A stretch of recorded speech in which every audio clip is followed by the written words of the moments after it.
हो हो सर, हो. ओके. सो त्याच गोष्टी आपण इथे डे टू डे बेसिस वरती बघत राहू की जसं सर्वांना माहिती आहे की रोड सेफ्टी म्हणजे आपल्याला सर्वात पहिले विचारलं रोड सेफ्टी म्हणजे काय आहे, तर सर्वजण म्हणतात की आपल्याला हेल्मेट वेअर करायला पाहिजे, सीट बेल्ट वेअर करायला पाहिजे, ड्रिंक अँड ड्राईव्ह नाही करायला पाहिजे, त्याचबरोबर आपण म्हणतो की सेलफोनचा वापर नाही करायला पाहिजे, राईट. तर ह्या व्हेरियस गोष्टी आपण बघत राहतो जे आपण गाडी चालवतानाच एक बायफर्गेशन देतो. But what about the pedestrian or else what about the पायी जेव्हा आपण चालतो, राईट. तर तेवढीच इम्पॉर्टंट आपल्याला त्या गोष्टींना पण द्यायला पाहिजे जेणेकरून आपण पायी चालताना सुद्धा रोडवरती सेफ राहू. भरपूरशा लोकांना अशा गोष्टी वाटतात की आपल्याला सगळ्याच माहिती, ऑब्व्हियसली या सगळ्याच गोष्टी तुम्हाला माहिती, पण जशी जशी आपली स्लाइड्स पुढे जातील आय गेस सो काही व्हेरियस गोष्टी तुम्हाला ह्या गोष्टीमध्ये माहिती पडतील की जेणेकरून आपण त्या गोष्टींना इम्पॉर्टन्स नाही दिलं तर कुठल्या गोष्टी आपल्याला फेस करू शकतात. So once again, I welcome to the Honda Two-Wheelers Road Safety Awareness Program. So I hope so. We'll start with the presentation with a little bit information of our company, what we do regarding road safety in PAN world, right?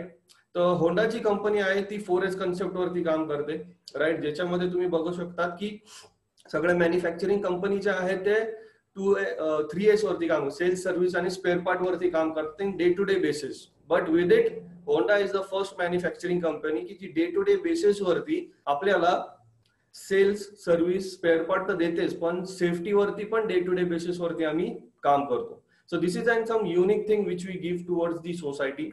त्याचबरोबर pan वर्ल्डची जर गोष्ट केली तर near about 40 countries मध्ये with road safety awareness programme आम्ही exist आहेत, right.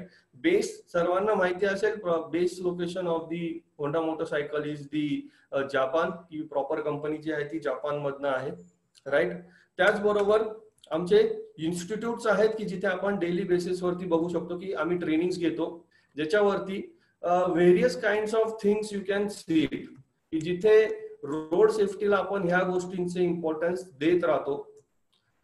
या ट्रेनिंग सेंटरमध्ये आपण 2 व्हीलर पासून तर ट्रक ड्रायव्हर जे किंवा ट्रक चालवणारे जे राहतात त्यांना ट्रेनिंग देतो आणि इथली ट्रेनिंग झाल्यावरतीच त्यांना पुढचे लायसनिंग किंवा जे पण काही आरटीओचं काम राहतं हे त्या देतो. हे कर्नाल हरियाणामध्ये आहे. हे आपण पहिलं इन्स्टिट्यूट बनवलंय त्या स्टेटसाठी. असे आपण जवळजवळ 7 इन्स्टिट्यूट अजून लाईनअप मध्ये आहेत. हे ग्राउंड ब्रेकिंग सेरेमनी ऑलरेडी झालेलं आहे आणि ह्या इयर मध्ये आम्ही हे चालू करणार होतो पण due to the covid scenario it has been delayed and soon it will be in working process also, right. Next we are having the traffic park. हे 14 ट्रॅफिक पार्क्स आहे पॅन इंडियामध्ये जिथे स्कूल कॉलेजेस आणि कॉर्पोरेट्सची आपण training घेतो किंवा त्यांना road safety बद्दल एज्युकेट करतो. आणि एक युनिक गोष्ट अशी आहे की ह्या ट्रॅफिक पार्क मध्ये फिमेल्सला किंवा मुलींना आम्ही फ्री ऑफ कॉस्ट मध्ये गाडी चालवायला शिकवतो. तर any of your female or girl candidate जे आहेत तर ते जर ह्या पर्टिक्युलर लोकेशन्स मध्ये आहेत तर ते कधीही या गोष्टीची अनवेल करू शकतात. जसे आपण महाराष्ट्रामध्ये जर बघितलं तर येवला नाशिकमध्ये एक आहे आणि एक ठाण्याला आहे. तर ठाण्याचं जे ट्रॅफिक पार्क आहे ते सर्वात मोठं ट्रॅफिक पार्क आहे इंडियातलं.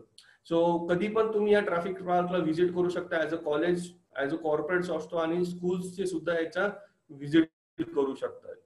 आणि फिमेल्सला ऑब्व्हियसली फ्री ऑफ कॉस्ट मध्ये इथे गाडी चालवायला आपण शिकवतो with all the due safety, right. So please unveil this facility girls so that you will be having a safe ride. Next ह्या काही वेगवेगळ्या ऍक्टिव्हिटीज राहतात ज्या डे टू डे बेसिस वरती आम्ही करतो ज्याच्यामध्ये स्कूल कॉलेजेस आणि कॉर्पोरेट्स असतात. प्रायमरी स्कूल पासून आम्ही लोकांना लहान मुलांना ट्रेनिंग देत राहतो याच्यामध्ये, right. So this is something different thing which we do की आपण फक्त असं नाही की 2 व्हीलर चालवणारे किंवा 4 व्हीलर चालवणारे, पायी चालणारे किंवा जे लहान मुलं असतात त्यांना सुद्धा आपण तेवढंच गायडन्स देत राहतो. Premium bike riders, right. So next we'll start with our presentation. This was a little introduction about my company and what we do on the road safety all over the world, right. Next, the developing senses of the road signage, right. सर्वात पहिले मी विचारलं होतं की जेव्हा आपण रोडवरती येतो तर we discuss about this things only की जिथे आपल्याला रोड सेफ्टी बद्दल इम्पॉर्टन्स द्यायला पाहिजे. पण जेव्हा पण आपण रोड सेफ्टी बद्दल त्याचबरोबर आपल्याला सीट बेल्ट लावायला पाहिजे, ड्रिंक अँड ड्राईव्ह नाही करायला पाहिजे, सेलफोनचा वापर नाही करायला. पण ह्या सर्व गोष्टी आपण आपल्या डे टू डे लाईफ मध्ये करतो. कुठे ना कुठे कुठल्या ना कुठल्या ड्युरेशन मध्ये आपण या सर्व गोष्टी बघतो. का? बिकॉज ती एज्युकेशन लेवल जी आहे ती आपल्या होऊ शकतं थोडीफार कमी असेल आणि एक्सेप्टन्स लेवल तर फारच कमी आहे आणि त्याच्यामुळे ड्रास्टिक ऍक्सिडेंट रेशो ग्रो होत चालतं. जर ते जर एक्सेप्टेशन लेवल जर जास्त असेल तर नियर अबाउट देशा म्हणजे ऑल ओव्हर दी वर्ल्ड मध्ये 13,50,000 peoples are dying every year just because of road accidents. 13,50,000 लोकांची डेथ होते प्रत्येक वर्षाला, जी हल्लीच्या कोविड सिनारिओ पेक्षा फार जास्त आहे गेस. पण जेवढं इम्पॉर्टन्स आपण कोविड या सिनारिओला देतोय तेवढं इम्पॉर्टन्स सुद्धा आपण रोड सेफ्टीला देत नाही, जी ही कित्येक वर्षांपासून एवढ्या डेथ किंवा या सिनारिओज वरती होत आहे. राईट, 13.5 लाख लोक मरतायत just because of unexpected road safety hazards. Right, so please be a safe rider. त्याचबरोबर मी म्हणेल हेल्मेट आपण घालतो, पण हेल्मेट कुठल्या कलरचं घालतोय आपण? मोस्ट ऑफ द टाइम बरेचसे मुलं जे आहेत ते हेल्मेट जे आहे ते ब्लॅक कलरचं घालतात. ऑब्व्हियसली थोडं चांगलं दिसतंय, स्क्रॅचेस किंवा सेफ्टी पर्पज जर आपण बघितला तर थोडं चांगला असतोय त्यामुळे आपण most of the time helmet जे आहे ते ब्लॅक कलरचं घालतो आणि गाडी कुठल्याही कलरची असली तरी सुद्धा त्याच्यावर ते मॅच आउट होत राहतं, म्हणून आपण ब्लॅक कलरचे हेल्मेट प्रेफर करतो. त्याचबरोबर त्याचे पण काही हॅझार्डस थिंग्स आहेत जे आपल्या डे टू डे ड्रायव्हिंग मध्ये इश्यूज क्रिएट करतात. त्याचबरोबर दुसरी एक गोष्ट आपण जर बघितली तर आपण दरवेळेस रोड सायनेजेस बघतो गाडीची रोडवर, पण आपल्या इंडियामध्ये किती टाईपचे रोड सायनेजेस आहेत कोणाला माहिती? How many types of road signages do we have in India? किती आहेत ते तर भरपूर असतील, there are lot many, but how many types of road signages do we have? Next, भरपूरशा वेळेस आपण येलो अँड व्हाईट कलरचे स्ट्रिप्स बघतो रोडवरती, जसं तुम्ही आता इथे सुद्धा बघतायत. राईट, की एक स्ट्रेट लाईन आहे, एक डॉटेड लाईन आहे, एक बॉर्डरला लाईन आहे. What is the use of this yellow and white marking किंवा या वेगवेगळ्या सिम्बॉल्सचा काय उपयोग आहे? आय गेस ह्या गोष्टी पण आपण कधी नोटीसच नाही केल्या आणि आपण कोणालाही विचारले नाही त्याबद्दल, कारण का आपल्याला कन्सर्नच नाही त्या गोष्टीचं. राईट, भरपूरशा लोकांना असं वाटतं की यार गव्हर्नमेंटकडे व्हाईट कलर संपला होता म्हणून पिवळा कलर मारायला चालू करून दिलं त्यांनी. Right, but it is not at all like that. प्रत्येक गोष्टीचा काही ना काही एक युटिलायझेशन आहे. राईट, स्पीड लिमिट सर्वांना माहिती की स्पीड मध्ये गाडी नाही चालेल, पण आजचे आपले यंगस्टर्स जर बघितले तर किती रॅश ड्रायव्हिंग करतात. छोट्या छोट्या जर आपण लेन्स घेतल्या, छोट्या रोडवरती घेतले तर जिथे क्राऊडेड प्लेस आहे तिथे सुद्धा आपण रॅश ड्रायव्हिंग करतो किंवा जोरात गाडी चालवतो. So that is also dangerous. Right, या सर्व गोष्टी आपल्याला माहित असतात, पण आपल्याला काही फॅक्ट्स अँड फिगर्स नाही माहिती जेणेकरून आपण सेफ राहू शकतो. So this is the thing which we have to take care. आणि ह्या गोष्टीला जर आपण दरवेळेस काळजी घेत गेलो तर होऊ शकतं आपण एक सेफ रायडर राहू शकतो. With it, we will start our presentation on the road safety. Next, these are the driving and riding attitude की जे आपल्याला डेली बेसिस वरती जर आपण ह्या गोष्टींची काळजी घेत गेलो तर we will be very safe on the road.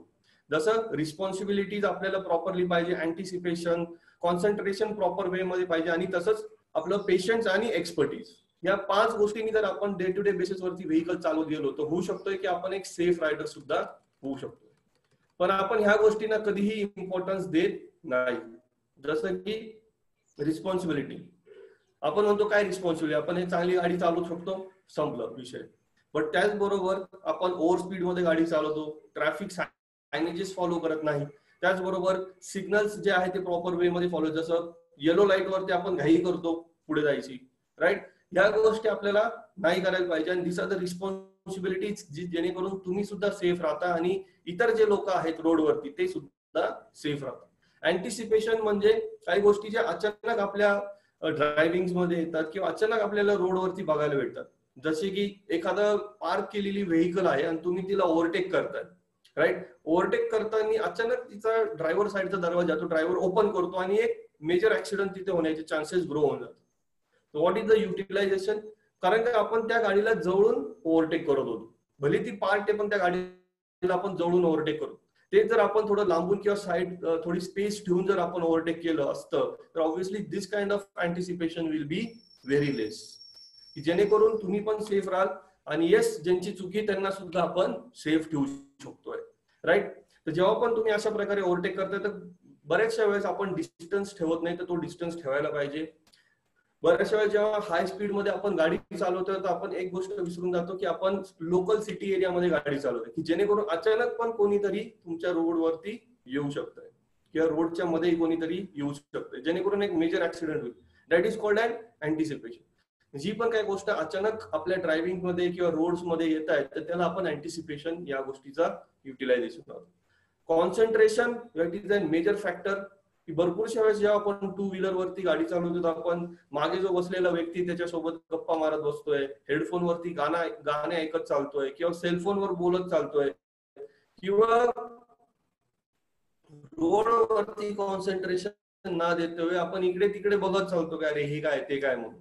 Right, this is called and concentration. ह्या जर गोष्टी आपण लूज केल्या तर होऊ शकतं की आपली ड्रायव्हिंग जी ऍटिट्यूड आहे ते ऑब्व्हियसली चेंज होत राहील. Next is the patience which is an fourth major part. भरपूरशा वेळेस बघितलं असेल की जेव्हा पण तुम्ही मागून एखादा व्यक्ती आहे त्याला ओव्हरटेक करायला चान्स भेटला नाही तो हॉर्न तर वाजवतो. जेव्हा पण त्याला चान्स भेटेल ओव्हरटेक करायला तो मोठे मोठे डोळे करतो, हात वर खाली करतोय, की जेणेकरून तो त्याचा राग जो आहे तो तुमच्याकडे ट्रान्सप्लांट करतो. आणि जसं आपण नॉर्मल वे मध्ये गाडी चालवतोय तेच जर आपण त्याच्याशी आय कॉन्टॅक्ट केले किंवा त्याच्याकडे बघितलं तर होऊ शकतं की त्याचा राग जो आहे तो आपल्या ड्रायव्हिंग मध्ये किंवा आपल्या गाडीवरती जो आपण राग काढतो तो सुद्धा होऊ शकतो.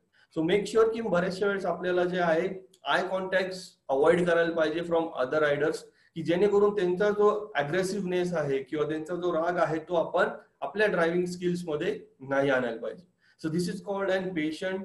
राईट, ह्या गोष्टी आपल्याला अवॉइड करण्यासाठी आय कॉन्टॅक्ट जेवढं कमी कराल इतर रायडर सोबत तेवढंच आपल्याला चांगलं राहील. त्याचवेळी एक्सपर्टीज. यंगस्टर्सची जर आपण गोष्ट केली किंवा भरपूरसे असे लोक आहेत की गाडी तर फार चांगली घेतात, टू व्हीलर एकदम एक्स्ट्रीम क्वालिटीची किंवा एक्स्ट्रीम हाय स्पीडची बाईक घेतात, पण त्याचबरोबर आपण जेव्हाही गाडी जी आहे 120 तिला जर कंट्रोल करायची वेळ आली की अचानक तुमच्या रोड मध्ये कोणी आलं आणि जर तुम्ही हाय स्पीड वरती असाल तर तोच 120-130 जो स्पीड आहे तो आपल्याला 10 किंवा 20 वरती आणता येईल.